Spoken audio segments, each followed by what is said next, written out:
Queridos audiolectores y queridas audiolectoras, es un placer darles la bienvenida a la 18ª compilación de los cuentos de Guy de Maupassant.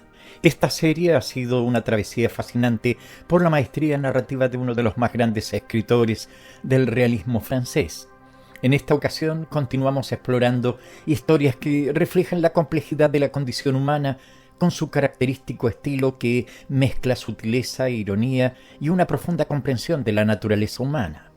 Prepárate para ser transportado a mundos donde las emociones, los dilemas morales y las relaciones humanas se despliegan con una intensidad y una claridad que solo Maupassant puede ofrecer. Ya sea que estés disfrutando de estas historias por primera vez o redescubriéndolas, espero que esta colección te brinde momentos de reflexión y disfrute literario. Sumerjámonos en estas maravillosas narraciones. Cuentos 18 de Guy de Maupassant. La prueba. Capítulo 1. Un buen matrimonio, el de los esposos Blondel, aunque a veces regañasen, discutían por motivos fútiles, pero se reconciliaban enseguida. Blondel, que había sido comerciante y se había retirado de sus negocios después de reunir una fortunita que le permitía vivir de acuerdo con sus gustos sencillos, alquiló en Saint-Germain una casita con jardín y se acomodó en ella con su señora. Era hombre de temperamento sosegado, de ideas bien asentadas, de las que le costaba mucho trabajo apartarse. Poseía cierta instrucción y leía los periódicos serios, aunque sabía apreciar el ingenio zumbón.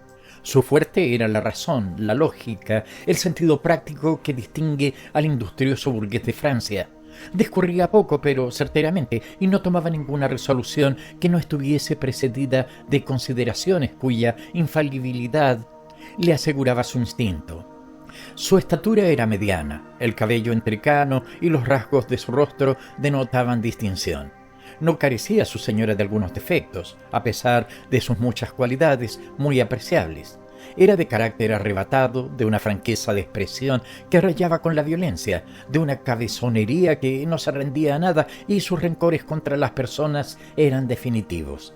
Había sido guapa, pero andando el tiempo engordó con exceso, le salieron colores demasiado fuertes, pero con todo pasaba en su barrio de Saint-Germain por una espléndida mujer, un ejemplar de hembra sana con cara de mal genio.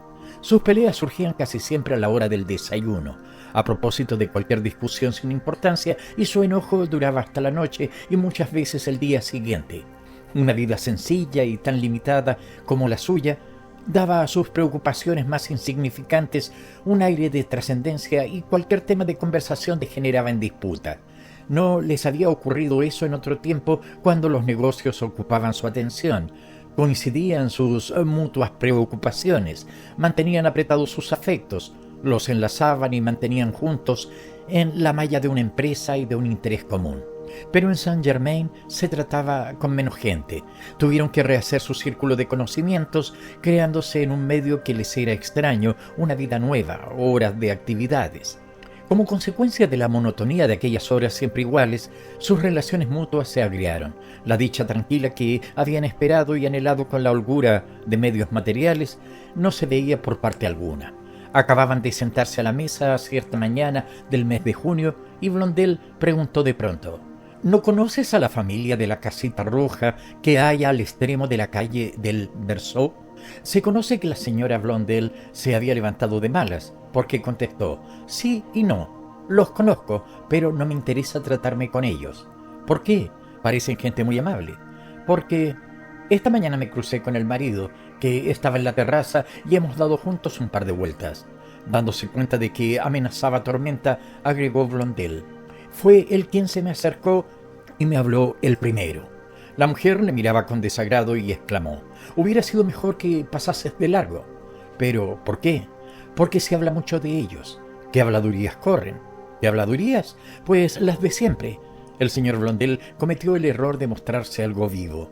Querida amiga, ya sabes que los cuentos de la gente me inspiran verdadero horror. El solo hecho de que murmuren de una persona me la hace simpática. Te aseguro que yo tengo muy buen concepto de esa familia. Ella le soltó enfurecida esta pregunta: también de la mujer, ¿verdad? Pues verás, de la mujer también, aunque apenas he podido echarle una ojeada. y como tenían pocos temas de conversación, siguieron con aquel encarnizadamente y la disputa se fue envenenando poco a poco. La señora Blondel se obstinaba en no decir los chismes que corrían acerca de aquellos vecinos suyos, pero dejaba entrever que se trataba de cosas feas sin concretar. Blondel se encogía de hombros, se burlaba, exasperando a su mujer. Esta acabó gritando: «Pues bien, que ese caballero es un cornudo. Eso es lo que se dice». El marido replicó sin demostrar ninguna emoción: «No veo yo en qué puede afectar eso a la honorabilidad de un hombre». Ella se quedó estupefacta. «¿Cómo? ¿Que tú no ves? ¿Que tú no ves? Esta sí que es gorda, de modo que a ti... Pero si es un escándalo público y está deshonrado de puro cornudo que es». Él contestó: «Por ahí sí que no paso, de modo que porque a un hombre le engañan, porque le traicionen, porque le roben, ya queda deshonrado. No y no. Pase que consideren deshonrada a la mujer, pero al hombre, a él lo mismo que a ella, están desacreditados y es una vergüenza pública». Esto lo dijo cada vez más furiosa. Blondel le preguntó con mucha flema: «Empecemos porque no sabemos si es verdad. ¿Quién puede afirmar semejante cosa mientras no se les haya cogido en flagrante delito?». La señora Blondel botaba en su asiento. «¿Cómo que quién puede afirmarlo? Todo el mundo». «Todo el mundo. Si está a la vista como los ojos de la cara de tan descarado como es el caso. Lo sabe todo el mundo y lo repite todo el mundo. No cabe dudas. Está tan visto como una fiesta de gran rumbo». Él se sonreía irónicamente. También estuvo todo el mundo, y durante largo tiempo, seguro de que el sol daba vueltas alrededor de la tierra y de otros muchos disparates que parecían cosas evidentes. «Este caballero adora a su mujer, habla de ella con ternura, con veneración. Te digo que eso no es verdad». Ella balbuceó pataleando: «¿Cómo que aún no se ha enterado ese imbécil, ese cretino, ese hombre sin honor?».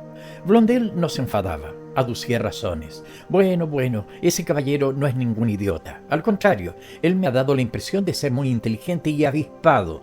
No me harás creer que un hombre que tiene cabeza no se habría dado cuenta de lo que ocurre en su casa, cuando los vecinos que no están dentro de ella conocen el adulterio con todos sus detalles, porque seguramente que no se les ha escapado ninguno». La señora Blondel se sintió acometida de un acceso de alegría que consiguió irritar los nervios de su marido. «Ajá, si son todos iguales, todos, como si hubiese en el mundo un solo hombre capaz de descubrirlo, como alguien no se lo ponga delante de las mismísimas narices». La disputa iba tomando otros derroteros. Ella se lanzó de lleno a hablar de la ceguera, de los maridos engañados, que el señor Blondel ponía en duda y que ella afirmaba con aires de desprecio tan personales que aquel acabó por molestarse. Y entonces se enzarzaron en una disputa acalorada, en la que ella tomó partido por las mujeres y él defendió a los hombres. El señor Blondel cometió la tontería de hacer esta afirmación: «Pues yo te aseguro que si me hubiese encontrado en un caso semejante, lo habría advertido y sin tardar mucho, y te habría quitado las ganas de volver a repetirlo de una manera tan radical que habrías necesitado de más de un médico para levantarte de la cama». Tales palabras despertaron la cólera de su mujer y ésta le gritó en plena cara: Tú, pero si eres tan estúpido como los demás, ¿te has enterado?». Él volvió a insistir: «Pues yo te juro que no». Ella soltó una carcajada tan impertinente que el señor Blondel sintió que el corazón le latía aceleradamente y que se le ponía la carne de gallina. Pero aún insistió por tercera vez: «Yo me habría dado cuenta». Su mujer se levantó sin dejar de reírse con la misma intención y exclamó: «Esta es demasiado fuerte», y salió de la habitación dando un portazo. Capítulo 2. Blondel se quedó solo y muy incómodo.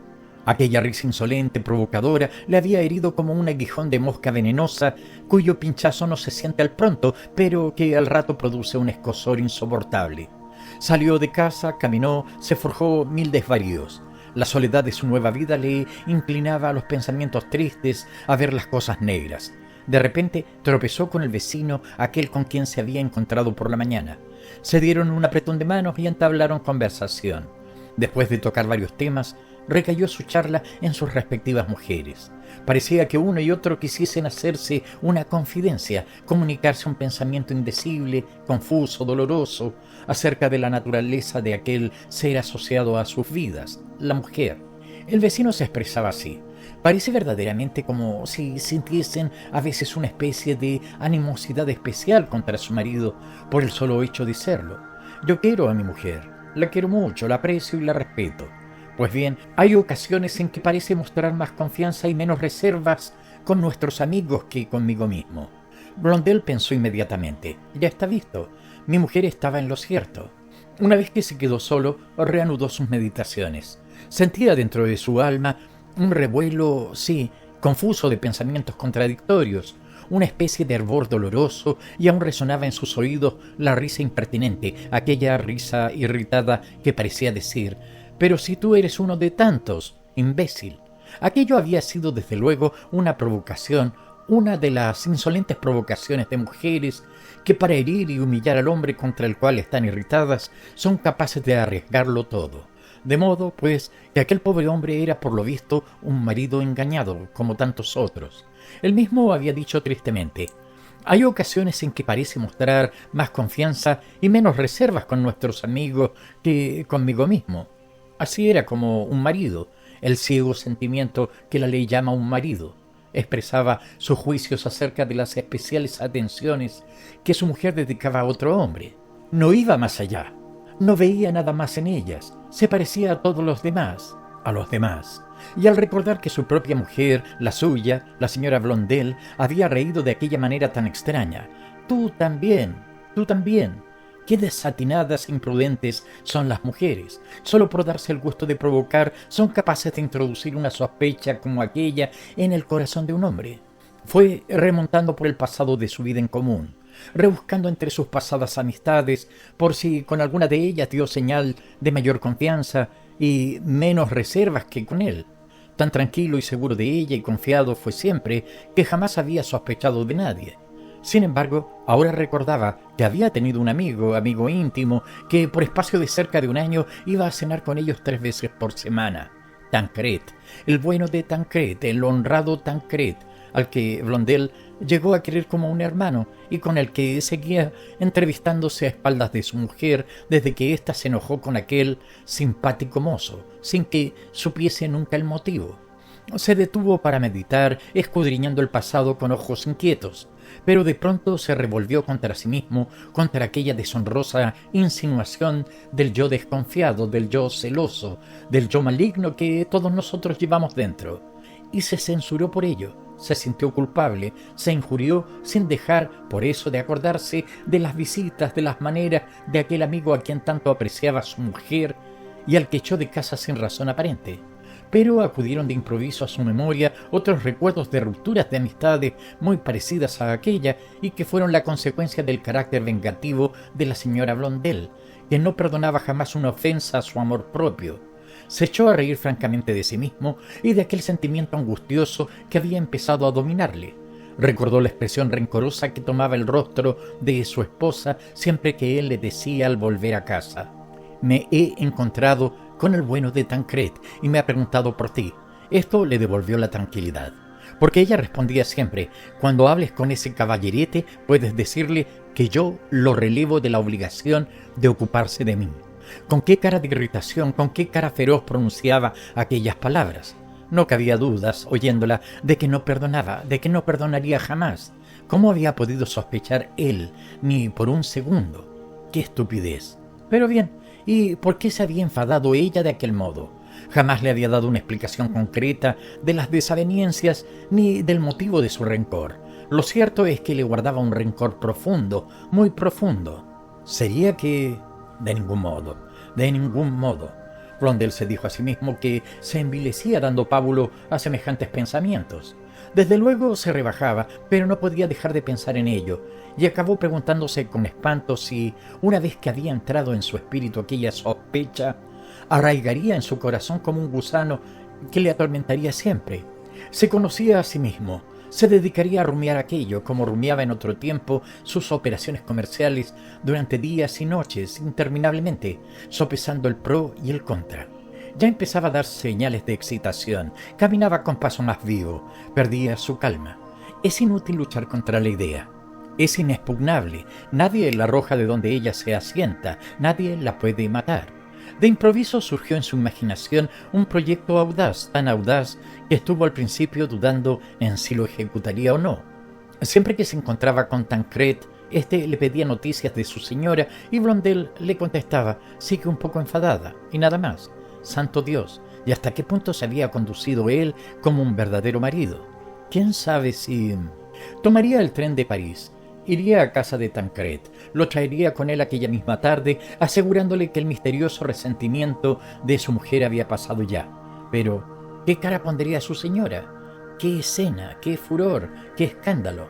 Peor que peor. Así se vengaría de aquella risa suya y no se le escaparía la emoción de la verdad que se pintaría en sus rostros cuando se viesen de pronto frente a frente sin que ella estuviese advertida de nada. Capítulo 3. Se fue derecho a la estación, sacó el billete, subió al vagón. Pero cuando el tren se puso en marcha y empezó a descender la cuesta del Pec, sintió un poco de temor. Le acometió algo de vértigo pensando en su audaz proyecto, y para que no flaquease su resolución, se echase atrás y acabase regresando a casa solo, hizo esfuerzos para no pensar más en el asunto, para distraerse con otras ideas y llevar de hecho con ciega resolución lo que tenía decidido. Quiso evitar que trabajase su cerebro y se dedicó durante todo el trayecto hasta París a canturrear trozos de música de opereta y de café-concert. Así que se vio en las aceras que habían de conducirle a la casa de Tancred. Le entregaron ganas de detenerse. Se distrajo mirando algunos escaparates, se fijó en los precios de ciertos artículos, se interesó por algunas novedades, le apeteció tomar un bock, cosa que no entraba en sus costumbres. Finalmente, al verse ya cerca de la casa de su amigo, le pareció que se alegraría de no encontrarlo. Ahora bien, Tancred estaba en casa, solo y dedicado a la lectura. Se sorprendió al verlo, se levantó y exclamó: «¿Usted por aquí, Blondel? Me alegro de verlo». Blondel, cohibido, contestó: «Vine para despachar algunos asuntos y he querido darle un apretón de manos. Es una atención que agradezco, una gran atención de parte suya, especialmente porque ya hace algún tiempo que venía olvidándose del camino de mi casa. ¿Qué le vamos a hacer, amigo mío? Aunque uno no quiera, siempre sufre determinadas influencias, y como mi señora parecía resentida contra usted». «¿Qué parecía?», dice usted. «No se anduvo con remilgos y me echó de su casa. Pero, ¿a santo de qué fue eso? No he llegado jamás a saberlo. Por nada, por una verdadera tontería, que le llevé la contraria en una discusión». «¿Y sobre qué fue la discusión?». «Pues a propósito de una señora que tal vez conozca usted de nombre, la señora de Boutin, amiga de ella». «¿Nada más que por eso?». «Pues verá usted, creo que mi señora ya no le guarda rencor, porque esta mañana me habló de usted en términos muy afectuosos». Tancred no pudo reprimir un sobresalto y quedó tan atónito que durante unos segundos no supo qué decir, pero luego preguntó: «¿De modo que le ha hablado de mí en términos afectuosos?». «Así es». «No se equivocará usted. No lo he soñado, se lo aseguro». «¿Y algo más?». «¿Algo más?». «Que he querido aprovechar mi visita a París para decírselo porque sabía que le agradaría». «Naturalmente que me agrada, naturalmente que me agrada». Blondel pareció titubear, pero agregó al cabo de un corto silencio: «Como que se me ha ocurrido una idea, algo original». «¿Qué idea?». «Llevármelo a cenar con nosotros esta noche». Tancred, que era hombre de temperamento prudente, se mostró algo receloso al oír aquella proposición. «¿Cree usted? ¿Le parece posible? ¿No nos expondremos a que haya sus más o sus menos?». «Le aseguro que no. Es que ya sabe usted que su señora es muy rencorosa». «Sí que lo es, pero en este caso le aseguro que se le ha pasado, y hasta tengo la seguridad de que le causará una gran satisfacción el volver a verlo, así de improviso». «¿De verdad?». «De verdad». «Pues bien, vamos allá, amigo mío. Por mi parte me declaro encantado. Le aseguro que esta desaveniencia me dolía muchísimo». Cogidos del brazo, tomaron el camino de la estación de San Lázaro. El viaje fue silencioso. Los dos parecían sumidos en profundas meditaciones. Sentados el uno frente al otro en el vagón, se miraban sin hablarse, pero cada cual observó que el otro estaba pálido. Al bajar del tren, volvieron a cogerse del brazo como para enfrentarse unidos contra un peligro. Después de una corta caminata, se detuvieron jadeantes delante de la casa de Blondel. Este hizo pasar a su amigo, le siguió hasta entrar al salón, llamó a la criada y le dijo: «¿Está la señora en casa?». «Sí, señor». «Haga el favor de decirle que baje enseguida». Y se quedaron esperando. arrellanados en los sillones, pero sacudidos los dos por el mismo impulso de escapar de allí antes que apareciese en el umbral de la puerta el personaje tan temido. Se oyó un paso familiar a los dos, un paso firme de alguien que bajaba por la escalera. Una mano tocó el manillar de la cerradura y los dos hombres vieron que giraba. La puerta se abrió de par en par. La señora Blondel se detuvo para echar un vistazo antes de entrar. Miró, pues, se puso colorada, se estremeció, retrocedió medio paso, se quedó inmóvil, apoyándose con las dos manos en ambos lados del marco de la puerta.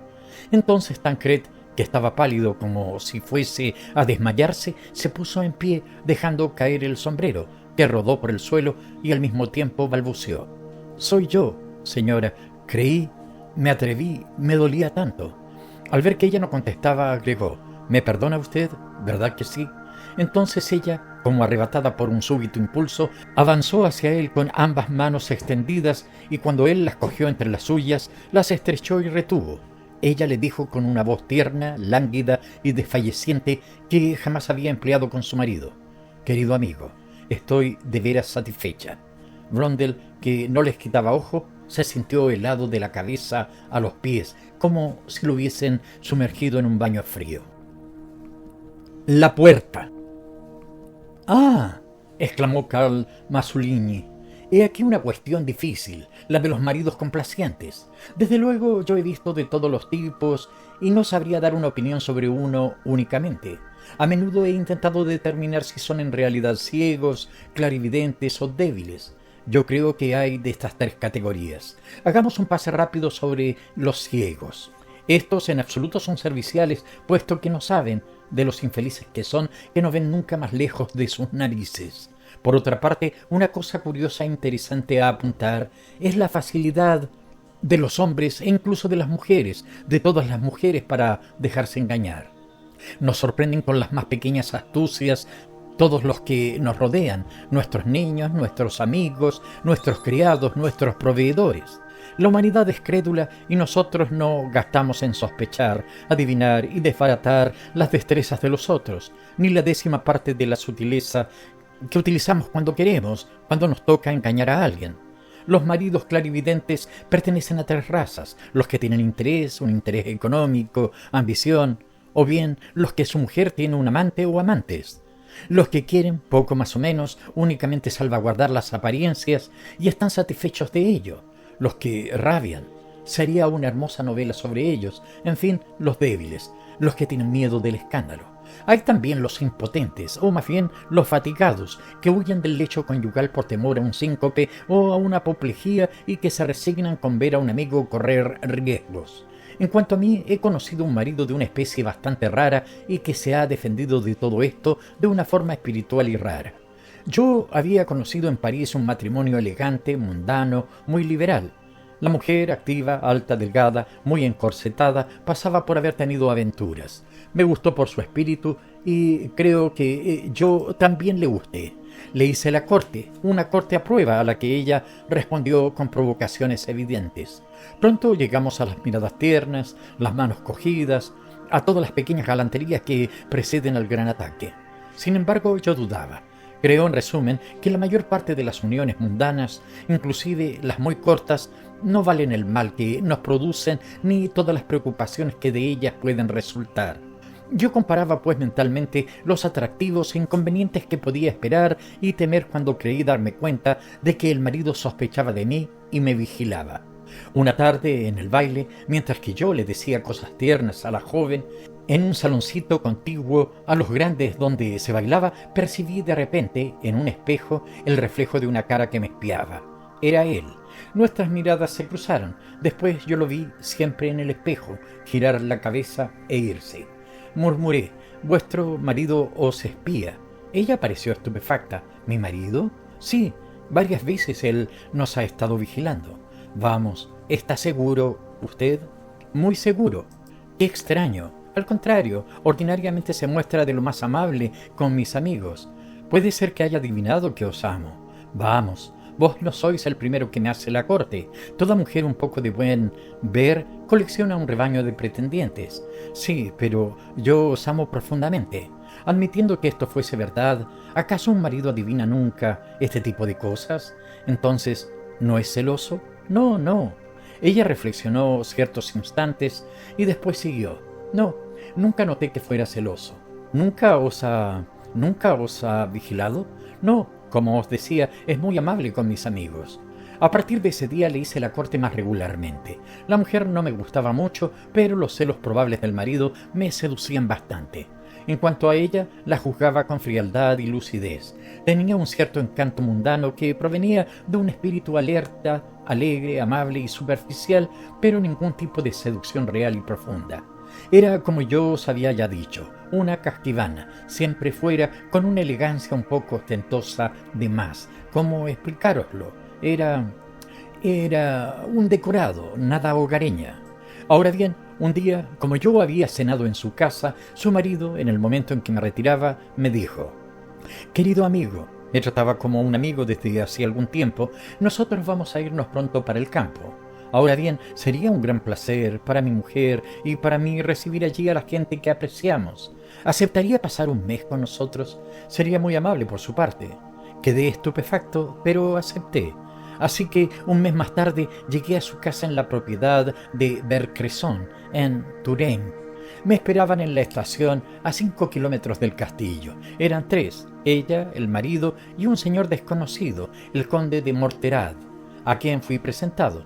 Este pareció contento de haberme conocido y las ideas más extrañas pasaron por mi espíritu mientras que seguíamos al trote un hermoso camino profundo entre 2 filas de verde hierba.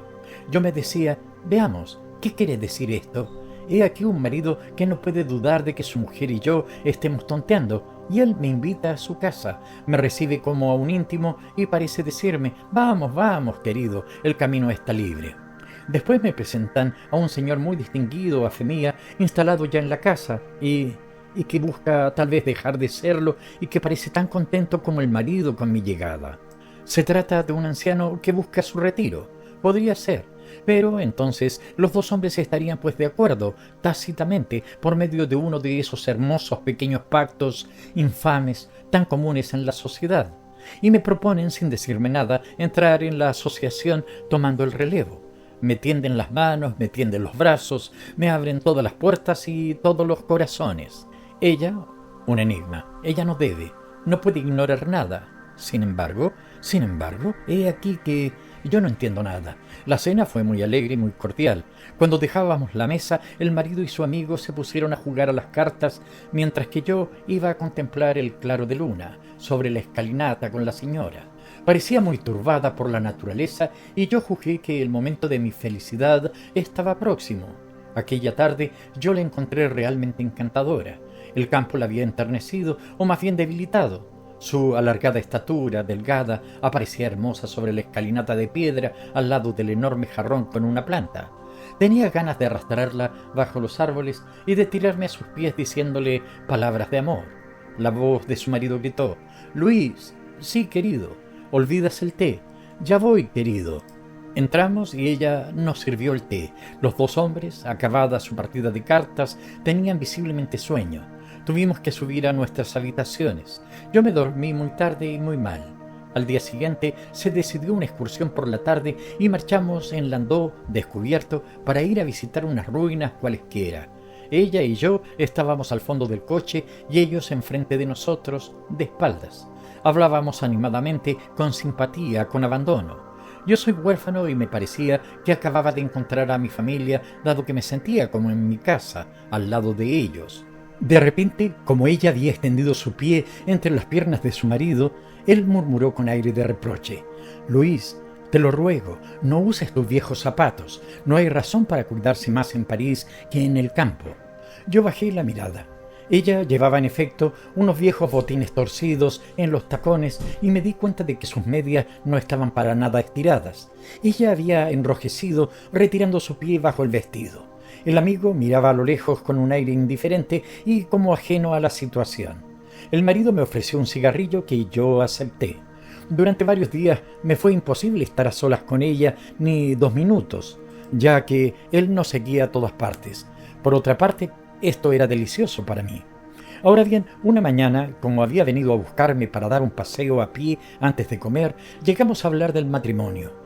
Yo dije algunas frases sobre la soledad y algunas otras sobre la vida común que se vuelve maravillosa por la ternura de una mujer. De repente me interrumpió. Querido, no hable de lo que no conoce en absoluto. Una mujer que no tiene interés en amaros no os ama mucho tiempo. Todas las coqueterías que las hacen exquisitas cuando ellas no nos pertenecen definitivamente cesan tan pronto como son nuestras. Y después, por otra parte, las mujeres honestas, es decir, nuestras mujeres, no son, les falta. En fin, no conocen suficientemente su oficio de mujer. Bueno, yo me entiendo. No dijo nada más sobre esto y no pude adivinar exactamente su pensamiento. 2 días después de esta conversación me llamó a su habitación muy temprano para enseñarme una colección de grabados. Yo me senté en un sillón enfrente de la puerta grande que separaba su apartamento del de su mujer, y detrás de esta puerta escuché andar, moverse, y casi ni pensaba en los grabados, exclamando: «¡Oh, maravilloso! ¡Exquisito! ¡Exquisito!». Él dijo de repente: «Oh, pero si tengo una maravilla al lado, voy a buscárosla», y se precipitó sobre la puerta, cuyos 2 batientes se abrieron completamente como por un efecto teatral.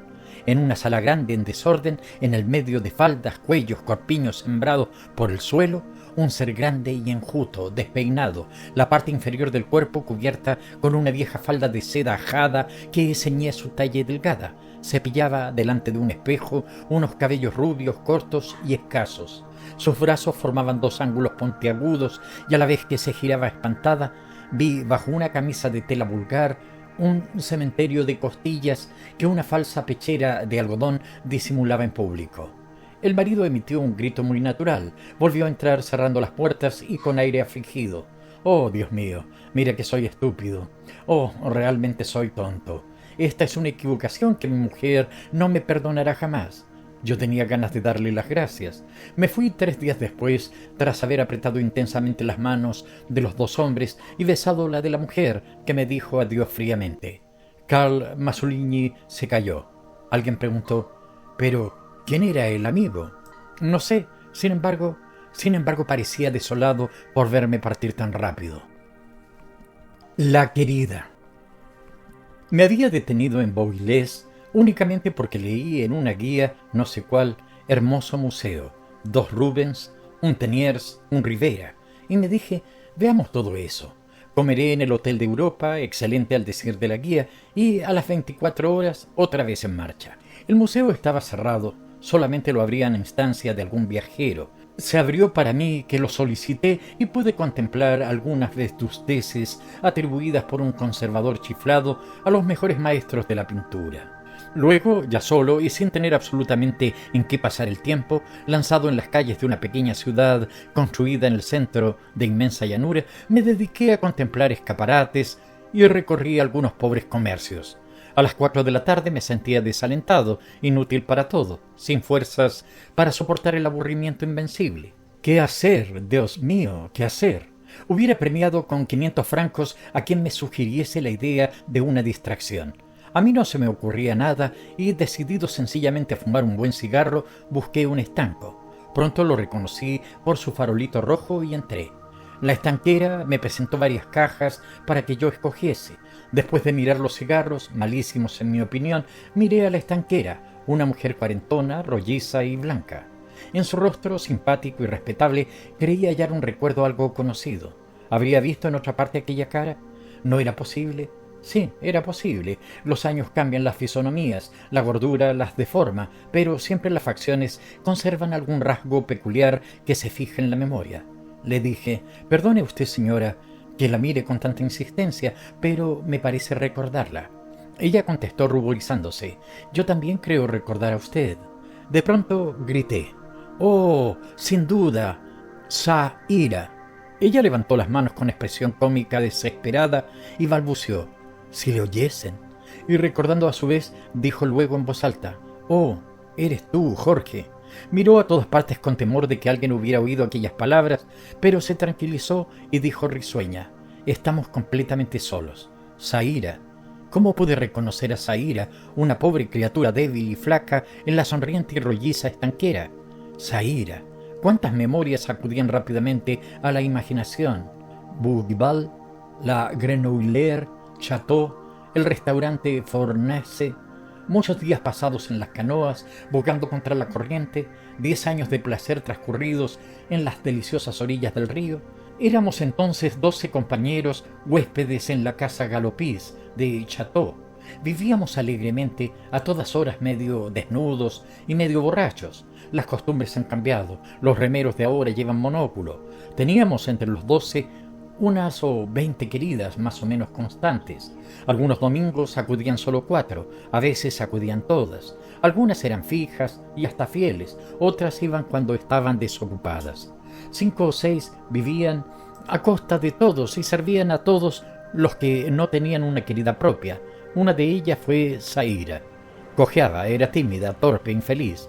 No tenía suerte ni acierto para nada. Se acercaba con miedo al más humilde, al más insignificante, al más pobre de la pandilla, que le daba de comer un día o un mes, lo que alcanzaban sus recursos. Nadie supo jamás de qué manera vino a nosotros. La reclutamos en un baile, un día de borrachera, con otras mujeres de las que pasaban solo una noche en nuestra casa. La invitamos a almorzar, compadecidos de su abandono. Lo cierto es que ingresó en la pandilla. La llamábamos Zaira porque se lamentaba siempre de sus desdichas, de los obstáculos en que tropezaba, de su poca fortuna. La preguntábamos todos los domingos: ¿cómo van los asuntos? Y ella nos respondía invariablemente: no muy bien, pero confío en que las cosas cambien. Como aquella infeliz, desagradable y torpe se había dedicado al oficio que requiere más gracia, más animación, más belleza y astucia. Misterio. En París abundan las mujeres de placer, bastante feas y desapacibles para dar asco a un gendarme. Pasaba los domingos con nosotros, pero, y los 6 días restantes de la semana, nos dijo repetidas veces que trabajaba. ¿Dónde? ¿En qué? No teníamos curiosidad alguna por averiguarlo, indiferentes a su existencia. Nuestro grupo se deshizo poco a poco. También a ella la perdimos de vista. Dejamos nuestras canoas y nuestras alegrías a la generación siguiente. Yo almorzaba de cuando en cuando en el restaurante Fournecy y allí supe que Zaira frecuentaba la nueva pandilla. Pasó 2 veces de una generación a otra. Una generación de remeros vive 3 años, regla general. Después los jóvenes que la formaron abandonaron el SENA para entrar en la magistratura, en el ejercicio de la medicina o en los debates políticos. Nuestros sucesores, ignorantes de lo que significaba llamarla Zaira, creyeron que sería el nombre oriental, Sira. Más adelante convirtieron el Zaira en Sa, y este se convirtió en Sara. Los últimos que la conocieron, al oír que la llamaban Sara, de tal nombre dedujeron su origen y la llamaron la judía. Luego desapareció, y al cabo de tantos años la encontraba de estanquera en Boiles. Le dije: ¿cómo van los asuntos? Y respondió: no del todo mal. Tuve curiosidad por conocer su vida. En otra ocasión estoy seguro de que no me hubiera preocupado, pero allí, en aquellas circunstancias, me intrigaba, me atraía, me interesaba. Le pregunté: ¿cómo te las arreglaste para conseguir esto? No lo sé. Cuando menos lo esperaba, la fortuna me ayudó. ¿En Chateau? No, en París. ¿De modo que tú vivías en París? Trabajaba en el establecimiento de la señora Ravalet. ¿Qué señora Ravalet? ¿No la conoces? La modista, la famosa modista de la calle de Rivoli. Y empezó a referirme incidentes de su pasado, 1000 secretos de la vida parisiense, el interior de una casa de confecciones, los apuros de los oficiales, sus aventuras y sus pensamientos, la historia de aquellas lechuzas callejeras que andan a la casa de un hombre por todo París al ir al taller por la mañana, cuando salen a la hora del almuerzo y cuando se retiran por la noche. Me decía, gozosa de sus recuerdos: se hacen tantas picardías. Luego nos las contábamos unas a otras y nos reíamos de los hombres.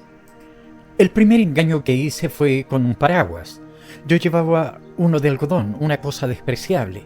Mientras lo cerraba difícilmente, al llegar al taller, un día de gran chaparrón, Luisa me dijo: ¿cómo te atreves a salir con ese paraguas? Porque no lo tengo mejor, ni dinero para comprarlo. Aguardaré a que suban los fondos. Para mí los fondos nunca subían.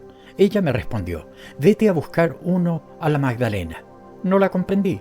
Luisa continuaba: en la Magdalena los cogemos todas. Hay tantos como quieras. Y me explicó una cosa muy sencilla. Fui a la Magdalena con Irma. Buscamos al sacristán. Le dijimos que nos habíamos dejado en la iglesia un paraguas la semana anterior. Nos preguntó la forma del puño y le describió un puño de ágata. Entonces nos hizo entrar en un cuarto donde había más de 50 paraguas de personas que se los dejaban olvidados.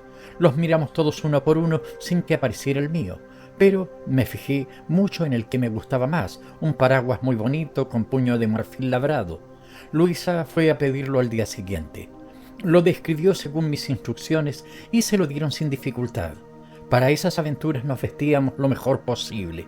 Hacíamos tantas cosas tan divertidas. Éramos 5 en el taller, 4 pobres y vulgares, pero una muy guapa, muy elegante, Irma, la bella Irma. Parecía una señora y tenía un amante que era consejero de Estado, lo cual no le impidió nunca pechugar con todo lo que se le presentaba. Una tarde nos dijo: «Ya veréis lo que hacemos», y nos lo contó.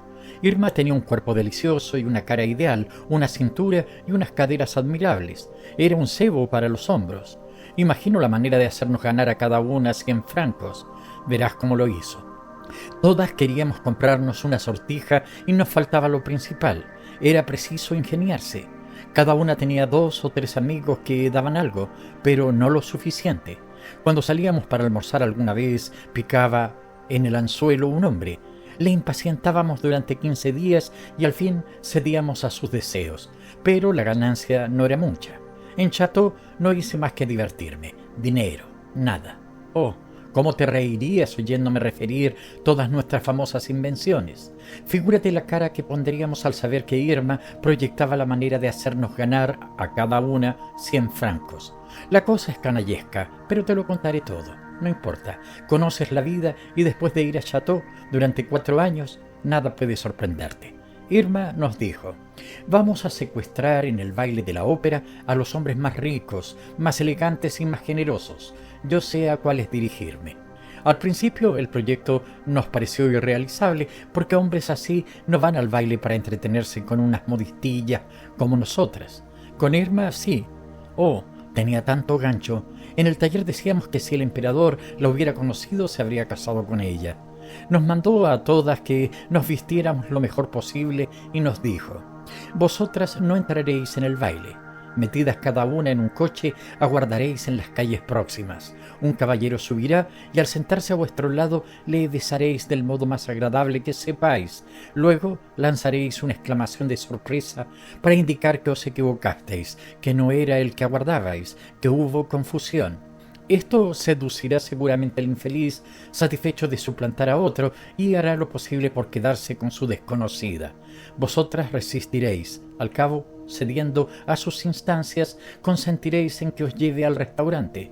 Lo demás corre de vuestra cuenta». ¿No comprendes aún? Pues mira tú lo que hizo la condenada. Nos metió a cada una de las 4 en un coche de casino, coches decentes, con librea, y después de colocarnos en las calles próximas a la ópera, entró en el baile. Como conocía por su nombre a muchos mundanos y había visto a sus esposas en casa de la modista, se acercó a uno y le dijo lo bastante para intrigarle, pues no carecía de ingenio. Cuando lo tuvo ilusionado, se quitó la careta y el infeliz cayó en la red. Quiso llevársela enseguida, pero ella le cita en un coche frente al número 20 de la calle Taitbot a la media hora justa, porque necesitaba esa media hora para despistar a otro pretendiente. Yo estaba en el coche parado allí, muy tapadita. De pronto un caballero preguntó, asomado a la portezuela: «¿Me aguardaba usted?». Respondí en voz baja: «Suba pronto». Subió, le besé, le oprimí hasta cortarle la respiración y entre suspiros le dije: «Soy dichosa, muy dichosa». Luego exclamé: «¿Pero no eres tú? Dios mío, Dios mío», y me puse a llorar. Imagínate cómo se quedaría el hombre. Trató de consolarme. Dijo sinceramente que también él se había equivocado y me pidió 1000 perdones. Yo lloraba con angustiosos y conmovedores sollozos. Él me dijo palabras muy dulces. Era un caballero muy fino, muy bien educado, y le satisfacía ver que sus razonamientos me consolaban poco a poco. De unas cosas a otras, acabó por invitarme a cenar. Yo me resistí como una fiera, quise abandonar el coche, me detuvo, me besó y cenamos. Ya comprendes, al despedirnos me dio 500 francos. Hay hombres generosos. Todas conseguimos bastante más de lo que deseábamos. Luisa, la menos favorecida, sacó 200 francos. Ya sabes que Luisa estaba en los huesos. La estanquera seguía refiriéndome los recuerdos, las impresiones de su vida que guardaba en el corazón sin haber podido confiarlos a nadie en mucho tiempo. Se sentía atraída por su pasado galante y canallesco, su vida parisina, amasada con sórdidos amores, risas, miserias, engaños y ráfagas de verdadero cariño. La interrumpí luego para preguntarle: ¿cómo conseguiste un estanco? Ella sonrió. Tiene su historia. Figúrate que vivía frente por frente a mi cuarto un estudiante de leyes, un estudiante de los que nunca estudian. Pasaba los días enteros en el café y el billar era su delirio. Cuando yo estaba sola, pasaba conmigo las noches. Nació Rogelio. ¿Qué Rogelio? Mi hijo. Ah, me señaló una pequeña pensión para criarlo. No he visto en mi vida un estudiante más gandul.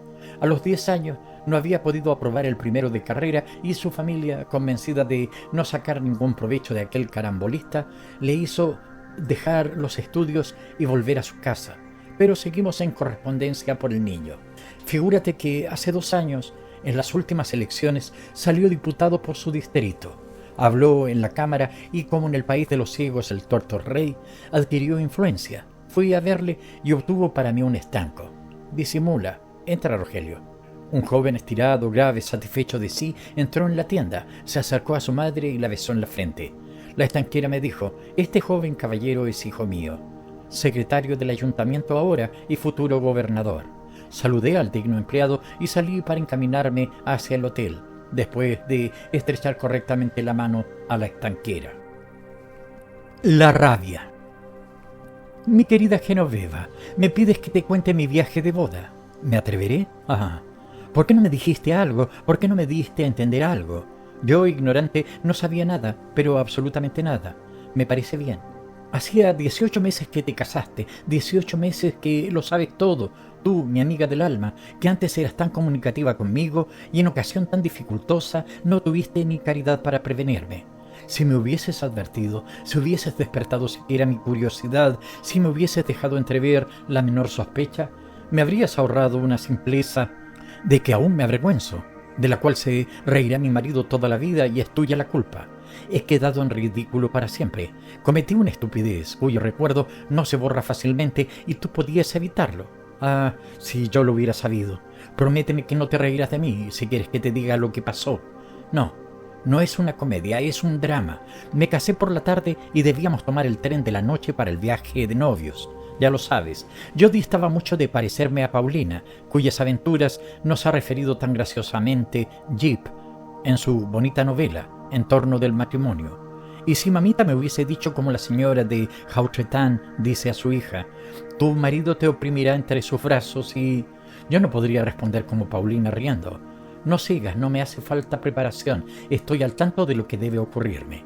Yo lo ignoraba todo y mamá, la pobre mamá, conmovida, no se atrevió a insinuarme la menor idea referente a un suceso tan escabroso. A las 5 desfilaban ya los invitados. El coche nos aguardaba para llevarnos a la estación. Aún me parece ver a los criados cargando los baúles y oigo la voz de papá cascada por el llanto que a duras penas podía contener. Los hombres han de ser fuertes. Al despedirse de mí, besándome y abrazándome, dijo: valor, hijita, como si fuesen a sacarme una muela. En cambio, mamá estaba hecha un mar de lágrimas. Mi marido apresuraba la despedida, procurando acortar aquella situación difícil.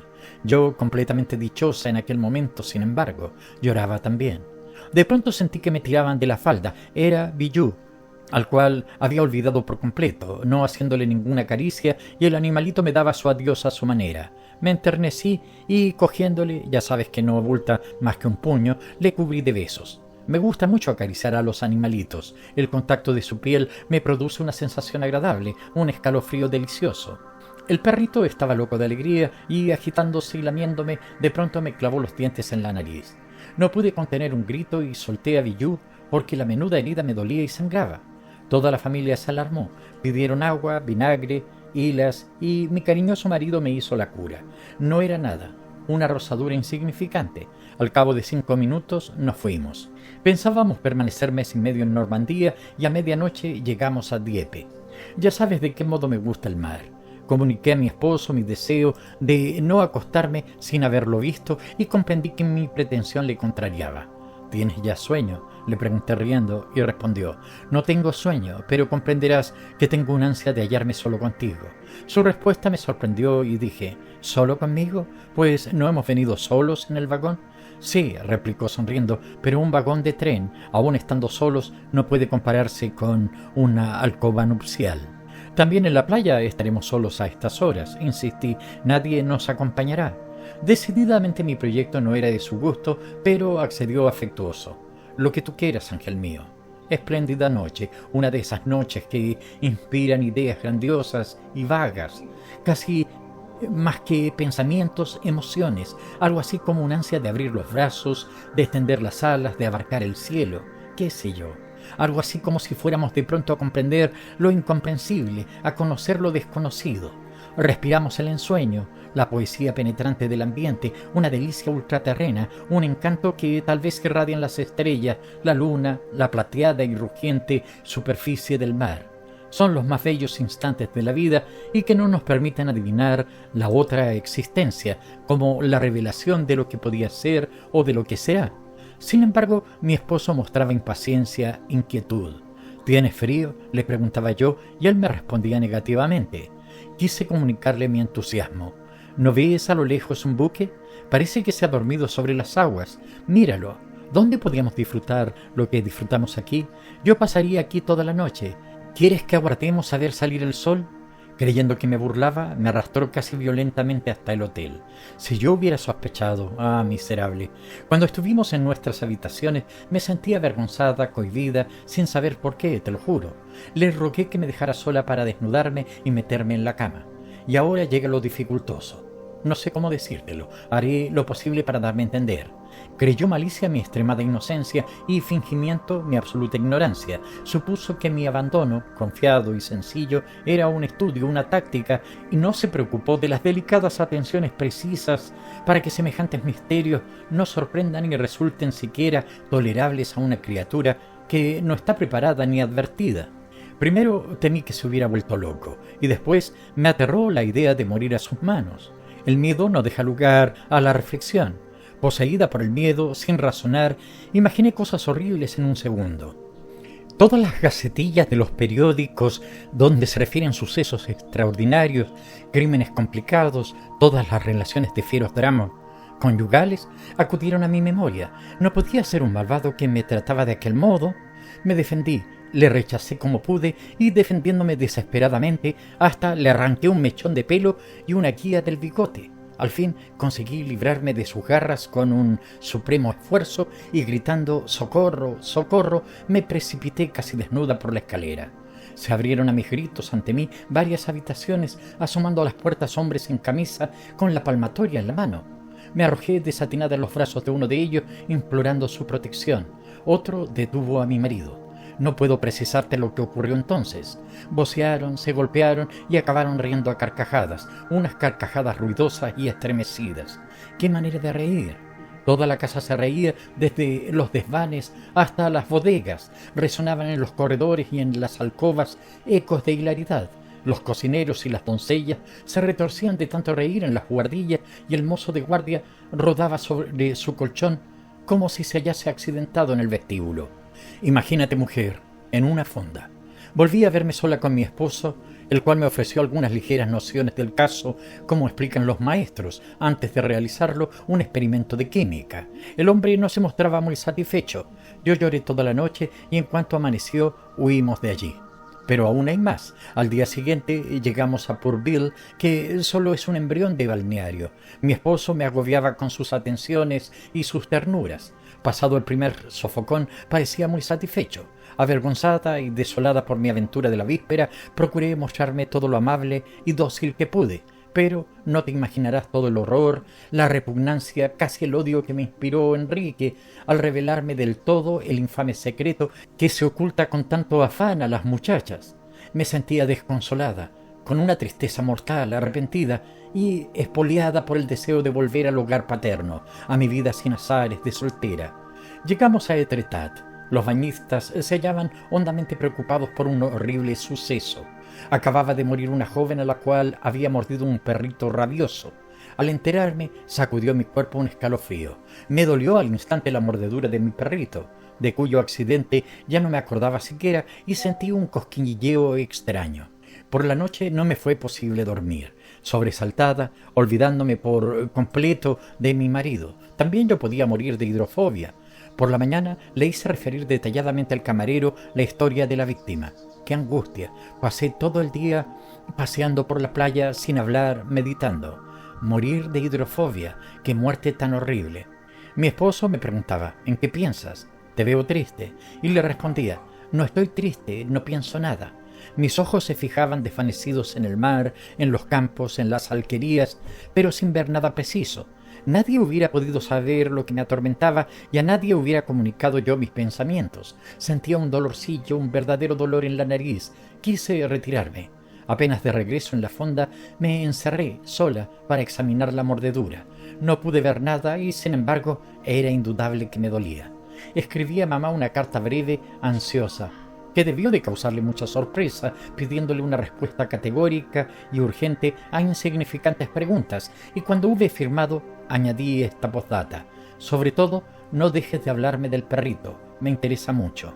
A la mañana siguiente se me atravesaba la comida, no pude tragar ni un bocado, pero no consentí que llamaran al médico. Recostada en la arena, veía cómo se chapuzaban los bañistas. Los había gordos y flacos, pero todos me parecieron horribles o ridículos. Yo no tenía humor de burla ni ganas de risa y pensaba, qué felices deben de ser todos. No les ha mordido un perro como a mí, como a la desventurada que ya murió. Nada temen y nada les apura. Vivirán mientras yo muero. Pueden saltar y alegrarse, divertirse a su gusto, satisfechos. A cada momento me llevaba la mano a la nariz palpándome. ¿No se hinchaba? Y de regreso en la fonda me encerré sola para mirarme al espejo. Sí, tenía ya otro color. Estaba próximo la muerte. Por la noche sentí de pronto una ternura inexplicable hacia mi esposo, una ternura desesperada. Le creí amable y busqué apoyo en su brazo. Estuve a punto 20 veces de confesarle mi secreto espantoso, pero me contuve. Abusó ferozmente de mi abandono y de mi languidez. Me faltaron fuerzas y voluntad para resistirle. Al día siguiente recibí carta de mamá contestando a mis preguntas, pero sin decirme ni una sola palabra del perrito. De pronto pensé, ¿habrá muerto y trata de ocultármelo? Quise ir inmediatamente al telégrafo para librarme de tantas dudas en pocas horas, pero me detuvo esta reflexión. Tampoco sabré la verdad. Si el animalito ha muerto, no se atreverán a decírmelo. Me resigné a pasar otros 2 días de angustia y escribí de nuevo. En mi carta pedía que nos facturasen al perro, para que me acompañara y me distrajera porque me aburría un poco. Por la tarde comencé a sentir temblores. No cogía un vaso de agua sin que se me derramara la mitad. Era lamentable mi situación. Al anochecer, huyendo a mi esposo, me fui a la iglesia y recé mucho. Al salir de la iglesia me dolió más que nunca la nariz y entrando en una farmacia expliqué al farmacéutico el caso de una señora mordida por un perro y le pregunté qué sería prudente hacer. El farmacéutico era un hombre muy afable y servicial. Me dio toda clase de instrucciones, pero yo las iba olvidando a medida que iba él explicándolas. A tal punto estaba perturbado mi espíritu. Solamente retuve un consejo. Los purgantes han estado con frecuencia indicados y compré varias botellas de no sé qué medicamentos para enviárselos a la paciente. Los perros que me salían al paso por la calle me horrorizaban y me costaba gran esfuerzo contenerme y no echar a correr. También me pareció sentir deseo de morderlos. Pasé toda la noche horriblemente agitada. Mi marido se aprovechó. Al día siguiente recibí carta de mamá excusándome de facturar al perrito por temor a que padeciese hambre o ser abandonado tantas horas en una perrera del ferrocarril. Entendí que no podía enviármelo, que sin duda estaba muerto. No dormí en toda la noche. Mi esposo roncaba. Se despertó varias veces. Mi abatimiento era mayor a cada instante. Quise bañarme y estuve a punto de caer desmayada en cuanto metí los pies en el mar. Tanto me impresionó el frío del agua. Las piernas, temblorosas, apenas podían sostenerme, pero ya no me dolía la nariz. Casualmente me salió al encuentro el médico director de los baños, un hombre muy amable. Con habilidad suma encaminó la conversación según mi conveniencia. Le dije que un perrito me había mordido en la nariz algunos días antes y pregunté qué sería necesario hacer si la inflamación sobreviniera. Riendo me contestó, en su caso no se me ocurre más que un remedio, señora mía, ponerse narices postizas de cartón. y segura de que yo no le había comprendido, añadió: o decirle a su esposo que tenga cuidado. No quedé más tranquila ni más enterada. Enrique parecía estar aquella noche más alegre y más satisfecho que nunca. Fuimos al concierto y antes que acabara me propuso que nos retirásemos y accedí, porque todo me resultaba indiferente. Me revolvía sin cesar, fatigosa, inquieta en la cama. Los nervios, alterados y vibrantes, no me dejaban punto de reposo. Enrique tampoco dormía. Suavemente me acariciaba, me besaba, como si hubiera comprendido al fin mi sufrimiento y tratase de aplacarlo con su ternura. Yo recibía sus caricias sin emocionarme, sin comprenderlas, pero de pronto una sensación extraordinaria, violenta, enloquecedora, me hizo estremecer. Lancé un grito espantoso y, deshaciéndome del hombre que me tenía oprimida, salté al suelo y fui a desplomarme junto a la puerta. Era la hidrofobia, la horrible hidrofobia. No había salvación para mí. Enrique me recogió, asustado, curioso de saber lo que yo sentía. Resignada, insensible, aguardando la muerte próxima, creía yo que después de algunas horas de tranquilidad vendría otra conmoción violenta y otra, repitiéndose hasta la crisis moral. Me dejé llevar a la cama y al amanecer las irritantes obsesiones de mi esposo provocaron otro desequilibrio que fue más duradero. Yo ansiaba chillar, morder, arañar. Era terrible, pero menos doloroso de lo que yo temía. Las 8 daban cuando me dormí. No había dormido en 4 noches. A las 11 me despertó una voz adorada. Era mamá, que, asustada por mi correspondencia, quiso verme. Llevaba en la mano un canastillo dentro del cual un bicho ladraba. Lo abrí con inquietud, esperanzada y vacilante a un tiempo, y el perrito saltó sobre mi cama, lamiéndome, bailoteando, revolcándose loco de alegría. Pues bien, Genoveva, tampoco entonces comprendí, pero a la noche siguiente, oh, la imaginación, cómo trabaja, y pensar que yo supuse, qué simpleza, ¿verdad? No he confesado a nadie, comprenderás la razón, mis torturas de aquellos 4 días. Mira tú que si Enrique lo supiera. Ya se burla bastante de mí por el escándalo que armé la primera noche. Sin embargo, sus burlas no me desagradan. Me voy acostumbrando. Nos acostumbramos a todo en la vida.